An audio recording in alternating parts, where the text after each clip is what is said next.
The Supreme Court won't hear BC Ostrich Farm's final appeal to save its flocks. CTV's Scott Hurst joins us live with the latest on what this means. And this is a story that reached pretty much the health secretary down in the United States. What is the latest? Jamie, for many months, this is a story that has made international headlines. Now that order coming from the Supreme Court of Canada, the ruling that it will not hear the CFA's order to cull these ostriches at a southeastern BC farm.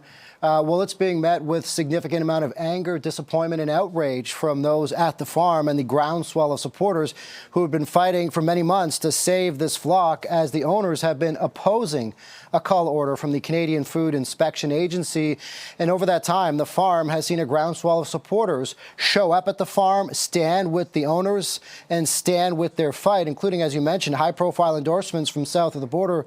Robert F. Kennedy Jr., U.S. Health Secretary, even writing to the CFIA in support of the farm, arguing the birds should be spared and that they could be valuable to study. So how did we get to this point? Well, the Canadian Food Inspection Agency issued a cull order last December after an avian flu outbreak.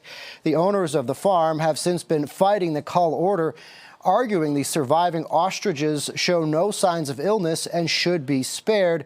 Well, the CFIA has said the ostriches that appear healthy may still spread the disease.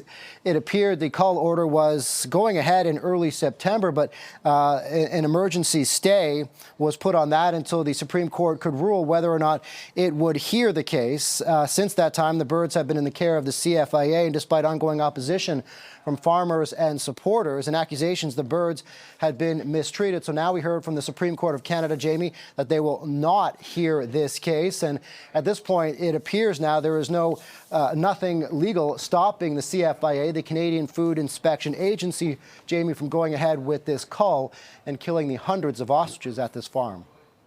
We appreciate that report, Scott. Thank you.